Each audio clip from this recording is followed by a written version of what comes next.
Salut les loulous, on est parti pour le WOD 59. Donc pour le warm-up, on va avoir besoin d'une tringle, d'un balai, d'un PVC, d'une chaise un peu haute et ce sera tout, ce sera déjà pas mal. Donc on part sur un AMRAP qui est de 5 minutes ici. L'ensemble des mouvements sera à faire par 10 répétitions. Okay, donc on va d'abord commencer avec notre PVC ici. Je vais le positionner en front rack position. Et je vais faire donc 10 front squats. Ici, je fais 10 squats où je casse la parallèle, je garde le poids dans les talons, j'engage les abdominaux. J'essaye de casser ma parallèle, comme je viens de le dire auparavant. Et je termine mon extension en serrant les fesses là-haut. Une fois que ce sera fait, je fais 10 lunges reverse, donc vers l'arrière, où je vais toucher mon genou en faisant attention au sol. Là, je touche le genou au sol, je reviens les deux pieds dans l'axe, je redescends, je garde le dos droit. Et je fais 10 fentes, du coup, en alternant à chaque fois les jambes. Une fois que c'est fait, je récupère à nouveau mon PVC et je vais faire 10 push press. Donc 10 fois où j'ai le PVC en position de front rack. Je vais prendre un élan ici, je vais l'envoyer au-dessus de la tête, jambes tendues. Donc une impulsion, jambes tendues et je l'envoie toujours en engageant le bassin vers l'avant. Et je termine mon extension pareil au niveau des coudes. Donc ici, là, 1. N'oublie pas d'engager la tête vers l'avant. 2. Et je le fais 3 fois. Donc 10. Quand les 10 push press sont terminés, je vais faire 10 step up en montant sur une box, sur un tabouret, sur un fauteuil, sur ce que vous voulez. Et en faisant attention de ne pas me taper la tête au-dessus. Donc je monte sur ma box. Ici, je termine mon extension, je finis bien droit. Je change de jambe et je fais la même chose. Je fais mes 10 mouvements. Et ensuite, dernier mouvement du warm-up, je pars sur 10 thrusters. Donc pour ceux qui ne se rappellent pas, c'est un front squat suivi d'un push press. Donc un mix des deux mouvements auparavant qu'on a fait avec le PVC.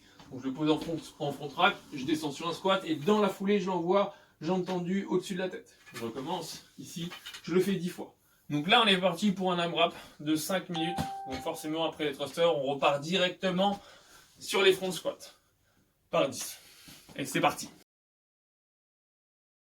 Pour le skill, je vais avoir besoin d'utiliser soit une paire de dumbbells, une paire de kettlebell, un pack d'eau, 2 bouteilles d'eau ou une seule bouteille d'eau ou un dumbbell, un kettlebell. Et vous verrez en fonction de comment vous vous sentez, si vous vous sentez assez à l'aise pour récupérer de dumbbells, etc. pour pouvoir travailler sur le Metcon qui arrive juste après. Donc, je récupère mes deux paires ma paire de kettlebell ou de dumbbell si jamais j'en ai une. Donc, EMOM alternate sur 12 minutes. Première minute, un premier mouvement, deuxième minute, un deuxième mouvement, et on enchaîne comme ça à chaque fois.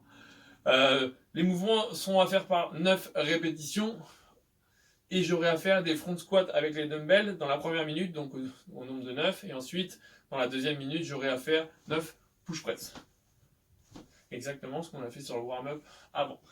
Donc, je récupère mes dumbbells, je viens les épauler, je monte les coudes, je descends sur un squat, je termine mon extension exactement comme au warm-up. Donc là, j'en ai 9 à faire dans ma première minute.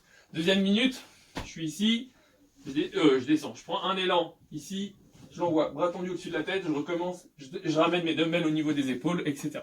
Donc je dois le faire aussi 9 fois. Ce qui veut dire qu'on a 6 tours par mouvement.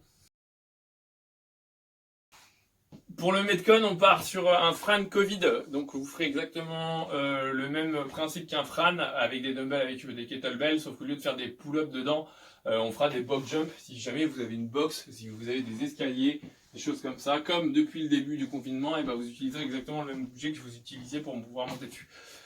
Donc on part sur 21 thrusters avec des dumbbells, avec double dumbbell pour les RX, un seul dumbbell ou kettlebell, pardon. Pour les scale 1, pour les scale 2, on utilise un pack d'eau. Pour les scale 3, pour les scale 1, on utilise un pack d'eau. Pour les scale 2, on utilise 2 bouteilles d'eau. Et pour les scale 3, on utilise une seule bouteille d'eau. Donc je dois faire 21 thrusters avec ma paire de dumbbells. Dès que ça sonne, bip bip bip, c'est un 4-time où on a un time cap ici de 8 minutes, donc ça va aller très vite. Je récupère ma paire de dumbbells, je descends sur un squat, dans la foulée, un push press, squat, push press, j'en ai 21 à faire. Je sors des 21, je viens faire 21 box jump, donc je saute sur ma box. Ici, je redescends, je termine les 21, bien entendu, et j'attaque le tour des 15. 15 thrusters, 15 box jump, 9 thrusters, 9 box jump. Donc si jamais j'utilise qu'un seul objet, donc là c'est pour les intermédiaires, c'est pour les scale 2, donc scale 3 pardon, un kettlebell, un dumbbell ou une bouteille d'eau, je ferai alternate obligatoire, ce qui veut dire que je descends sur mon thruster, ici, je m'envoie au-dessus de la tête, je change de main, thruster, je change de main ici. Ok? Donc n'oubliez pas d'alterner en permanence. Le but c'est d'aller le plus vite possible, mais vous avez que 8 minutes, donc vous ne vous trompez pas trop dans votre charge. Voilà, on attend vos scores.